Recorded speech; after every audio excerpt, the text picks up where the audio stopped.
ചേർത്തല നഗരസഭയുടെ ഓർമ്മക്കൂട്ട് പദ്ധതി ലോകവേദിയിൽ. ദുബൈയിൽ നടക്കുന്ന ആയുർ കോൺഫറൻസിൽ ഓർമ്മക്കൂട്ട് പദ്ധതി അവതരിപ്പിച്ചു.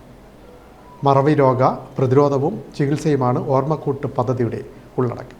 സന്തോഷമുണ്ടെന്ന് നഗരസഭ അധികൃതർ.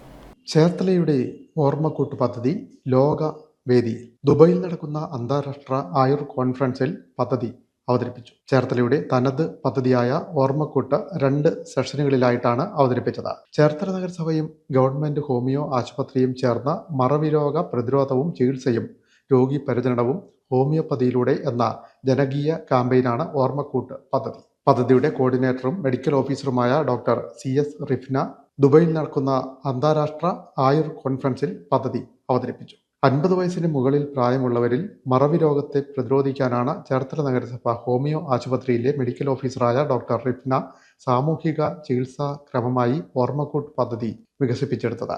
മറവി രോഗത്തിന്റെ പ്രതിരോധത്തിന് ഒരു പ്രാദേശിക ഭരണകൂടത്തിന്റെ നേതൃത്വത്തിൽ നടക്കുന്ന ആദ്യ ഇടപെടലായാണ് പദ്ധതി കണക്കാക്കുന്നത്. കഴിഞ്ഞ നഗരസഭാ കൗൺസിലിന്റെ കാലത്ത് ആരംഭിച്ച പദ്ധതി 1 വർഷം പൂർത്തീകരിച്ചതിനിടയിലാണ് അന്താരാഷ്ട്ര അംഗീകാരം തേടിയെത്തുന്നത്. പദ്ധതി പ്രകാരം നടത്തിയ സർവേയിൽ നഗരത്തിലെ 50 വയസ്സിന് മേൽ പ്രായമുള്ള 68% പേർക്ക് മറവി രോഗ സാധ്യതയെന്ന് കണ്ടെത്തിയിരുന്നു. ഡോക്ടർ റിഫ്നയ്ക്കൊപ്പം ഹോമിയോ ആശുപത്രി സൂപ്രണ്ട് ഡോക്ടർ ഷീജ ഉൾപ്പെടെയുള്ള വലിയ സംഘത്തിന്റെ പ്രവർത്തനമാണ് ഓർമ്മക്കൂട്ടിന് പിന്നിലെ വിജയം. ഞായറാഴ്ച രാത്രിയോടെ ഒരു സെക്ഷൻ അവതരിപ്പിച്ചു. തിങ്കളാഴ്ച രാവിലെയും അടുത്ത സെക്ഷൻ അവതരിപ്പിച്ചു. ചേർത്തലയുടെ അഭിമാന പദ്ധതികളിൽ ഒന്നാണ് ഓർമ്മക്കൂട്ട് പദ്ധതിയെന്നും അത് ലോകവേദിയിൽ എത്തിക്കാൻ കഴിഞ്ഞതിൽ സന്തോഷമുണ്ടെന്നും ചേർത്തല നഗരസഭാ ചെയർപേഴ്സൺ S. ശോഭിനും സെക്രട്ടറി അഡ്വക്കേറ്റ് TK സുജിത്തും പറഞ്ഞു.